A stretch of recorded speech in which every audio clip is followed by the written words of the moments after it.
Mesdames, Messieurs, bonjour. C'est avec un plaisir renouvelé que nous sommes encore présents sur ce plateau en compagnie des grands journalistes.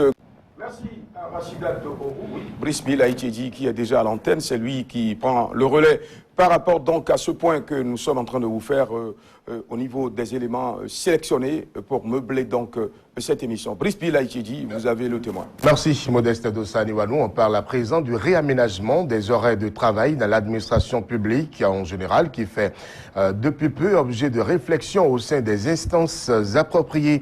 Des responsables étatiques ont même abordé le sujet sur Gulf TV Africa, vous l'avez suivi. Mais ce réaménagement est-il possible dans nos écoles?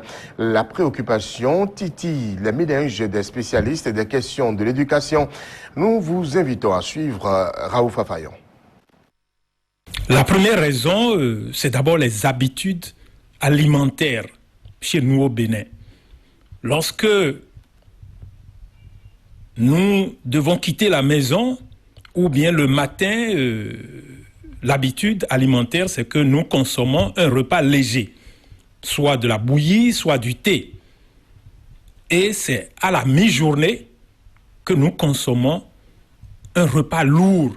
Ça peut être du riz, ça peut être du haricot, ça peut être des ignames, etc., etc. Et lorsque vous consommez un repas lourd, vous avez besoin d'un temps de digestion. Vous avez besoin d'un temps de repos pour des raisons de santé. Et lorsque, avec une réforme, nous devons aller à 1 heure de pause au lieu de 2 heures ou 3 heures, cela aura un impact négatif sur tout ce qui se fera après la pause. Le deuxième élément, c'est les rythmes de travail scolaire. Alors aujourd'hui, au Bénin, la loi oblige les élèves, les enseignants, à se soumettre au primaire à 6 heures d'activité pédagogique par jour, ce qui fait 28 heures par semaine.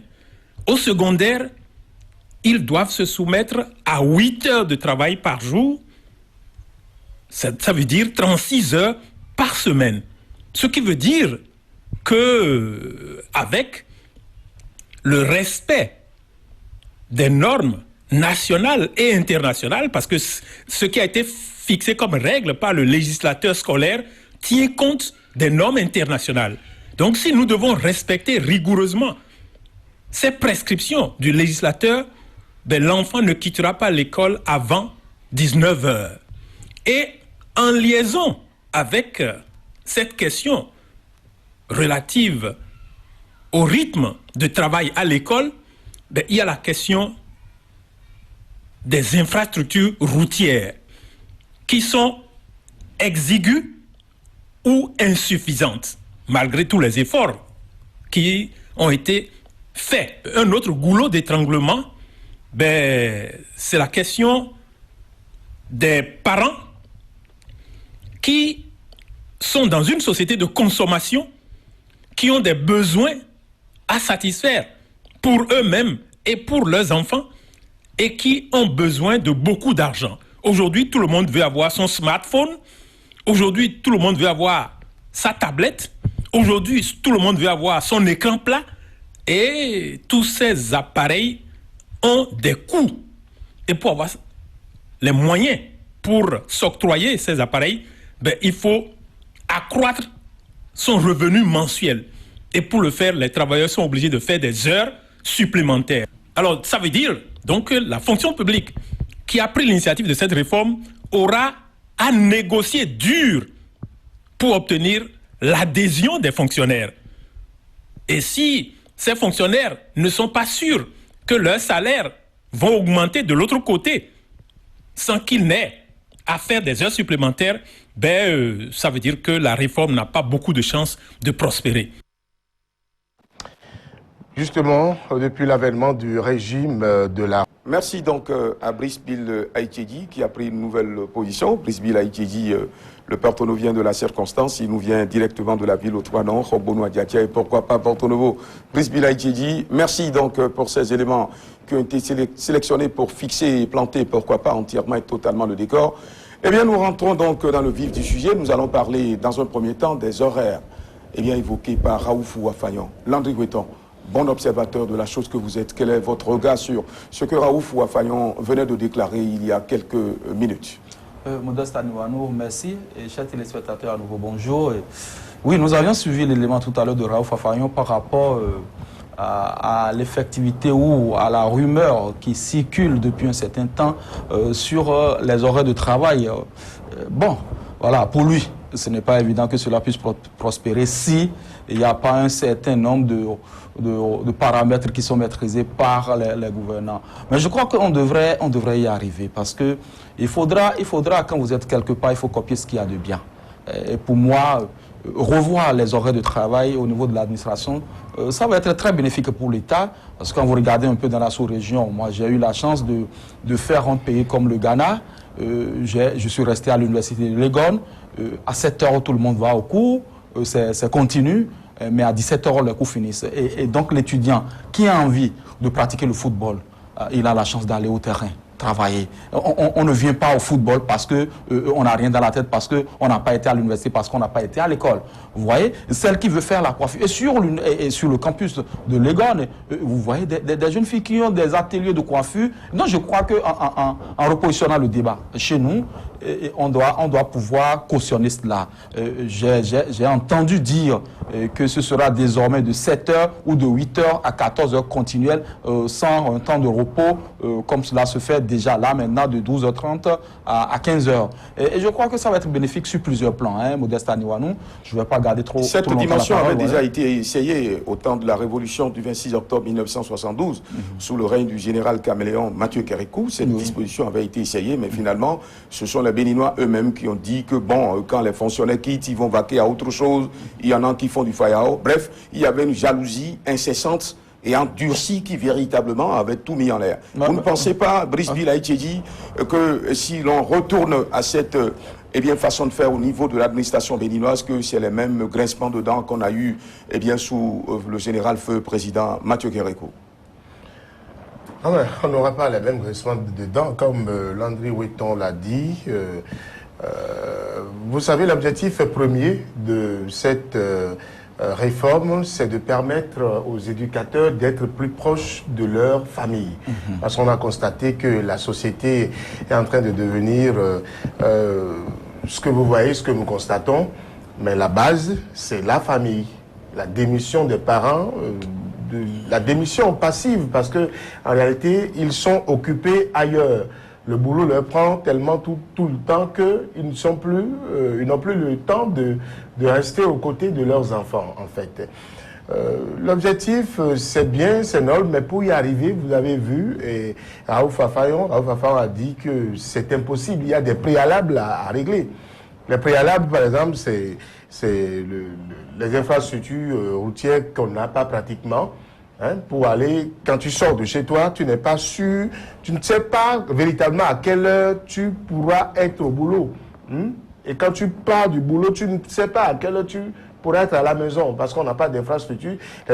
Les infrastructures n'existent pas ou celles qui existent sont insuffisantes.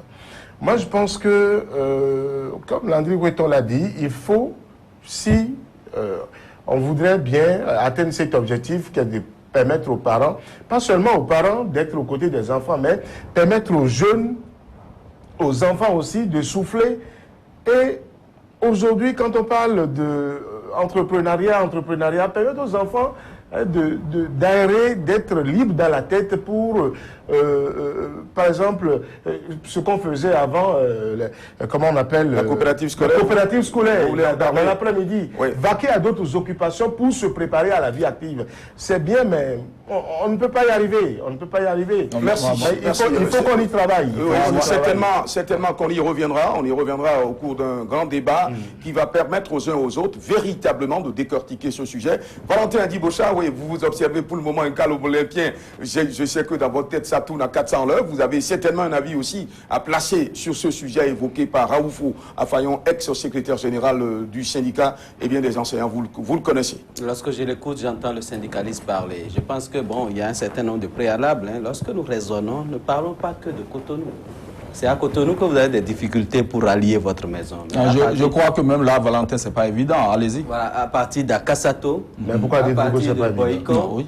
il est plus aisé en 5 minutes de rallier sa maison. Je pense que l'objectif est global.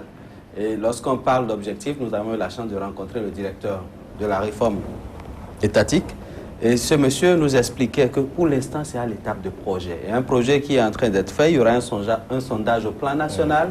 Et c'est à partir donc de ce sondage au plan national, les travaux sont déjà en cours, et ils vont finir peut-être d'ici juillet, qu'on fera, n'est-ce pas, on soumettra le travail au côté gouvernemental pour appréciation.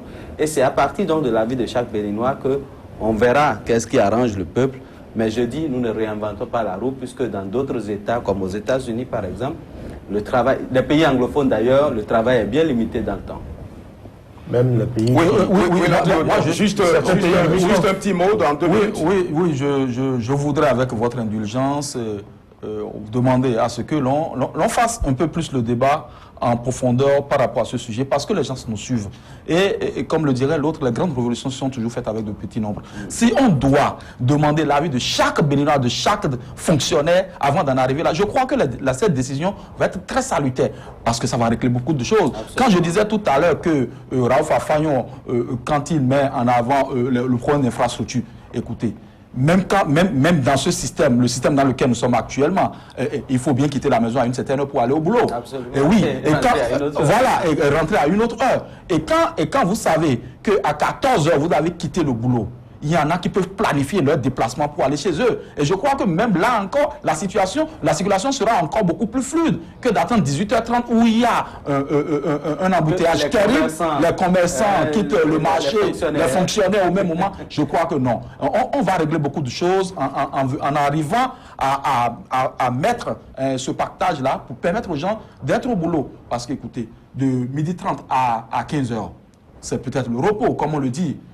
La clim tourne en plein temps, personne n'est dans les bureaux, et la plupart des fonctionnaires, après 15 heures, ne sont pas souvent au poste. Malheureusement, c'est l'État qui perd beaucoup de sous dans cette histoire-là. Et donc, du coup, et ça règle beaucoup de problèmes. Le problème énergétique sera réglé d'une façon ou d'une autre, parce qu'on va couper tout après 14 heures. Les gens auront le temps. La pauvre dame qui est peut-être dans l'administration, mais qui a des élans à faire un petit commerce, a la possibilité d'aller vaquer à autre chose après le boulot. Encore que le salaire ne suffit véritablement pas. Le salaire ne suffit pas. Ah oui, le salaire. Et autre chose, quand Brice disait tout à l'heure, la famille, oui, c'est important d'y penser. Il y a beaucoup de nos fonctionnaires qui prétestent des heures supplémentaires après 18h30, qui rentrent à la maison à 22h30, l'enfant est déjà au lit, et le lendemain matin, l'enfant est peut-être déjà parti avant que lui ne se réveille, ou lui est déjà parti avant que l'enfant ne se réveille. Finalement, l'enfant ne reconnaît plus son papa. Ne reconnaît plus son papa à travers l'éducation qu'on doit lui donner.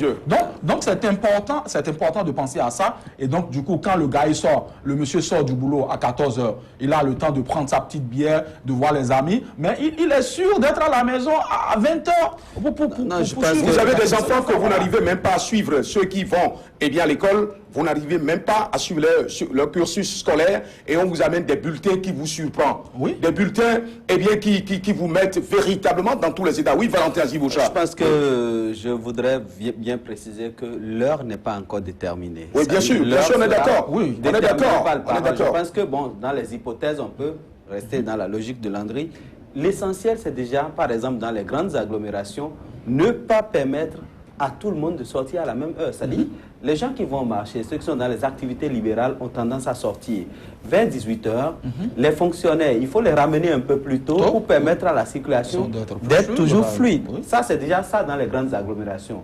Mais dans les périphéries, dans les autres cités, c'est qu'il faut permettre aux parents d'être plus proches de son enfant. Aujourd'hui, la tendance, parce qu'il y en a, à cause du trafic, des bouchons, qui préfèrent rester au boulot jusqu'à 22h avant de prendre la voie. Et déjà le lendemain très tôt, comme pour rester dans votre logique, la personne se retrouve déjà en route pour le service. Et ça a commencé par créer une dégradation, n'est-ce pas, de la famille. Le parent, le père qui n'est plus très en bon terme avec la mère, parce qu'à force de rester en ville, d'autres velléités naissent au niveau des hommes. Et pareil peut-être pour les femmes. Et les enfants sont soumis à la domestique qui peut-être a une éducation approximative. ça, Au c'est finish, la famille se retrouve... Se désagrège. Se désagrège, et c'est la société qui perd. Oui. En voulant servir la société, on se retrouve donc dans des revers qui ne nous amènent pas à avancer dans le débat. Et je pense que c'est à partir de ces constats que la réflexion a été soumise, n'est-ce pas, le directeur des réformes et toute l'équipe qui l'accompagne. Ils ont pris la décision donc de revoir dans ce sens une suggestion à faire au gouvernement pour lui permettre, n'est-ce pas, de libérer un peu les fonctionnaires, histoire d'avoir les parents et les enfants autour d'une table, même pourquoi pas devant les écrans de télévision, pour corriger un certain nombre de tâches. Pour échanger véritablement. Des cultures importées à travers les feuilletons et autres. L'enfant voit, mais tout de suite le parent est là pour lui dire, les parents sont là, attention, tu sais, oui, on peut faire ceci, mais ça c'est destiné peut-être à une autre culture. Ici, voilà comment nous faisons les choses. J'ai l'impression que vous ne percevez pas, vous ne semblez pas percevoir ce que Raouf Fafayo est en train de... Il parle des charges. Il parle des charges. N'insinuez pas infrastructures insuffisantes ou celles qui sont là. Écoutez. Non, vous parlez uniquement de sortie des fonctionnaires. Mais l'heure à laquelle on dira, vous êtes attendu à votre poste, par exemple à 7h ou à 8h, combien de fonctionnaires pourraient respecter l'heure? Parce que le problème se pose, s'il vous plaît, parce que quand vous prenez le flux de Béninois, quand vous quittez Calavi à 6h, s'il vous plaît, le flux de Béninois, c'est au-delà de 7h30 que vous retrouvez au centre de la ville de Cotonou. Oui, c'est cela, c'est ça fondamentalement. Posez la question à ceux qui vivent à Calavi, ils vous répondront. Non, vous parlez du Bénin comme si Cotonou se résume, le Bénin se résume à Cotonou. Non, mais Valentin, il y a quelque chose que je ne comprends pas. À l'étape actuelle, où il n'y a pas encore de réforme, à l'étape actuelle, les gens ne sont-ils pas obligés d'être au boulot à 8 heures? Bien sûr. Mais où se trouve le problème? Le problème d'embouteillage reste un problème de mort. Et que l'on change, c'est la sortie. Parce qu'on veut piquer. On veut obliger les gens à être là de 12h30 à 14h. Et après 14h, oui. S'il vous plaît. Oui.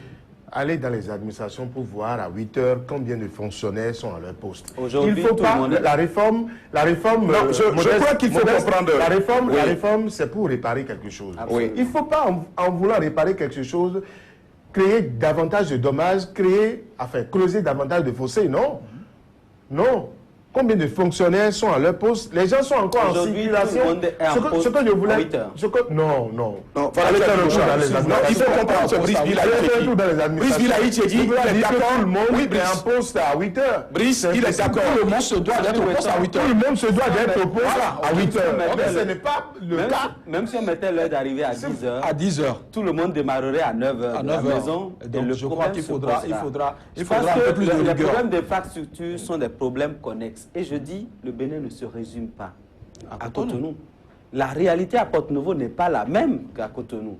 Le nombre de personnes, n'est-ce pas? Il y a quelques fois où il y a l'embouteillage aussi à Porto-Novo. Non, il y a l'embouteillage. C'est un épiphénomène. Il y a des fonctionnaires épiphénomènes à Porto-Novo. Oui, c'est un épiphénomène. Bien sûr. Écoutez, je vous dis... Lorsque vous prenez la route de Cotonou pour Porto-Novo à partir de 18h30, mon cher ami, eh bien vous allez à pas de tortue. Ça, c'est une vérité. Il faut que les gouvernants revoit le système pour gouverner. Il faut forcément des infrastructures. Le développement colle forcément aux infrastructures routières. Je suis d'accord avec vous lorsqu'on dit que la route du développement passe par le développement de la route. Oui, tout à fait. Aujourd'hui, on sait que Cotonou-Porto-Novo, puisqu'il y a un lien intrinsèque, Cotonou-Porto-Novo-Calavi, Ouida aussi, sont intrinsèquement liés et que il va falloir revoir la politique à ces niveaux-là. Mais parallèlement, ne résumez pas le Bénin, ne focalisez pas le débat sur le Bénin. On ne focalise pas le débat rien qu'à Juste que lorsque vous allez à l'intérieur du pays, quand on permet aux fonctionnaires de sortir plus tôt, il a la chance d'être en connivence avec son enfant. Il a la chance de connaître ses amis et de les fréquenter. Il a la chance d'être plus libre. Et ça, c'est le plus important. Et sauf du plaisir. Parce que quand vous quittez le boulot, il faut aller vider la tête au lieu d'aller directement à la maison. Voilà. Et lorsque vous prenez manger et vous êtes dans le lit et déjà à 5 h du matin, vous êtes... Non. Lorsque vous prenez vous avez vu cette vie. Vous avez vu ce que nous devenons, des gens avec des ventres assez arrondis, on n'arrive plus à marcher, on ne fait plus de sport, il y a ça qui est un véritable problème. Et donc, comprenons ce que dit, n'est-ce pas, la réforme. Et le syndicaliste, oui, de son point de vue de syndicaliste, ils ont toujours toutes les occasions pour réclamer. Réinventer les infrastructures. On réclame l'augmentation de salaire. En fait, c'est là il va. On peut demander il veut réclamer l'augmentation de salaire parce que oui, les enfants vont plus regarder la télé, il y aura plus de charges pour le fonctionnaire et tout. Valentin, il n'a pas que dit ça. Il a posé le problème d'alimentation. Notre alimentation qui ne cadre pas avec ce système-là. Ce qu'il a dit, nous sommes encore dans les... Vous voyez, ailleurs par exemple, le dernier repas se fait à 17h. Ça épargne d'avoir des ventres arrondis. Et mais si vous êtes encore au boulot à 17h... Parfois vous mangez alors que vous vous réveillez le lendemain avec un bidon devant. On sait qu'en Afrique, lorsque vous ne prenez pas le repas de madame, c'est source de problème. Et donc si madame aussi doit revenir du boulot à 19h comme vous, le repas est prêt à 21h, vous mangez à peine, vous êtes déjà fatigué, vous êtes au lit. Non, Raouf Fafayon dit que dans l'après-midi, les fonctionnaires, si on adopte ce système-là, cette réforme, les fonctionnaires ne seront pas productifs. Parce que le matin, on prend un repas léger, on a coutume en Afrique de prendre un repas léger, surtout chez nous au Bénin, et c'est à la pause qu'on se bourre véritablement. Alors, quand tu vas te bourrer à la pause... Il y a une pause, il y aura une pause, il y aura une pause, justement. Allez, quand tu te bourres à la pause, tu reviens pour ne pas être productif. Non, ce n'est pas vrai. Bon, écoutez. Nous, journalistes, nous travaillons devant, nous mangeons devant pratiquement nos écrans. Hein. Et pourtant, c'est pas pareil. Oui, encore que nous menons une mauvaise vie, ça, il faut avoir le courage de le dire. Hein. Nous menons véritablement une mauvaise vie. On n'est pas libre dans la tête. Vous êtes tout le temps là, au boulot, matin, midi, soir. Vous n'avez pas une heure de repos. Vous n'avez pas une heure où il faut aller se faire plaisir. Bon, mes chers amis, il va falloir que l'on revoie tout ça. Vous parlez de quel plaisir? Ah oui, le plaisir participe de l'épanouissement. Vous parlez de quel plaisir? Comment? Qu'est-ce que vous dites là? D'une façon ou d'une autre, que l'on vous permet de sortir à 14h, vous avez tout le temps de vous faire plaisir. Et du coup, ça arrange les choses d'une façon ou d'une autre. Cette loi-là sera applicable aux journalistes? Landry, non, à chaque métier, il y aura une spécificité. À chaque métier, c'est réalité. Landry Weton, je ne voudrais pas qu'on se focalise véritablement sur cette histoire de 14 heures parce que c'est pas évident. Non, c'est juste une proposition. J'ai pris une tranche. Dans le bon vieux temps, c'était ça. Vous êtes au boulot, je crois, à 7 heures et vous sortez à 14 heures. C'est ce qui a été appliqué sous la révolution de 1972. La probabilité que ce soit 16 ou 17 heures est grande. En tout cas, là encore, c'est raisonnable. Ça permet, n'est-ce pas, d'avoir une heure pour essouffler, c'est-à-dire pour prendre un peu d'énergie. Non, mais même quand vous sortez à 16h à 17h, vous avez quel temps pour aller vous faire plaisir? Bon, si c'est de lorsque vous êtes le citant, quelle est la différence entre 16h et 17h? Lorsque vous faites plaisir chez vous. Pourquoi on se fait plaisir chez soi? Lorsque vous sortez en restant des 4 murs, c'est ça? Modeste, lorsque vous sortez à 18h30, c'est foutu parce qu'avant que vous n'arriviez à la maison à 21h, l'enfant est déjà endormi. Il ne connaît plus son père. C'est à 7h que la pauvre dame de Tanto pas peut-être envie de rentrer chez elle aussi. Alors, permettez qu'on rapproche l'heure un peu de la journée, histoire de permettre... Nous faisons le débat. L'idéal serait qu'on soit au boulot à 7h ou à 8h et qu'on retourne chez soi à 14h. Le gouvernement de Patrice Talon a également ce défi à relever. Donner, n'est-ce pas, la facilité aux parents de rentrer très tôt pour être proche des enfants et pour s'occuper d'eux-mêmes. Et pourquoi pas de la petite épouse, hein? En tout cas. On va mettre un bémol très rapidement. Eh bien, on va mettre un point final à ce débat. C'est un débat qui est suffisamment, eh bien, comment on appelle, intéressant. Hein? Et on y reviendra certainement avec d'autres invités qui viendront sur ce plateau, eh bien, pour véritablement décortiquer ce sujet-là avec nous. Alors, l'autre sujet d'actualité, le certificat d'études primaires, très rapidement, parce qu'il ne nous reste que quelques 3 minutes, 30 secondes pour partir de ce plateau. Landry Weton, c'est désormais chose faite. Le certificat d'études primaires sera une réalité lundi prochain. Oui, c'est dans 48 heures et je crois que on a mis les bouchées doubles du côté de l'administration. Du côté des enfants, je crois que tout est prêt. Les parents, le stress doit être géré pour ces 48 heures. Nous avions suivi des éléments tout à l'heure dans le journal. Je ne peux que leur souhaiter bonne chance et vivement que l'école renaisse et que l'on puisse retrouver ce quartier latin qu'on a toujours souhaité, Modeste Aniwanou. Brice Bilaïtjedji, vous êtes un père de famille, un parent d'élèves par surcroît. Le certificat d'études primaires s'annonce décisif pour les enfants du CM2. Bien sûr, surtout à ce que Landry a dit, il faut que on souhaite bonne chance aux élèves qui vont composer lundi prochain. J'ai ouï dire que le CEPE sera à l'avenir supprimé. Il faut qu'on y travaille. faut qu'on y travaille. À défaut d'être supprimé, il faut qu'on réaménage cet examen-là. Qu'est-ce que ça donne aujourd'hui? Quel est le niveau des enfants au sortir de cet examen? Ce n'est plus le CPE, on ne peut pas comparer le CPE d'aujourd'hui au CFEB d'antan. C'est impossible. Donc, Contrôle des études de fait de l'enseignement de base. Il faut le réaménager ou à défaut, le supprimer carrément. Valentin Adibocha, vous êtes également un père de famille, au-delà du fait que vous êtes journaliste, eh bien, pontin sur ce plateau. J'en suis un aussi. Ah oui, excusez-moi, Nadi Weton. Je pense qu'on ne saura supprimer cet examen. Il faut juste revisiter cet examen pour voir la preuve. Parce que j'ai ouï dire, la dictée est en train de refaire son apparition parce qu'on a remarqué un certain nombre de dysfonctionnements. Le niveau est très disparate. Je pense qu'il ne faut pas accepter tout ce que l'extérieur nous propose en matière de programme d'études.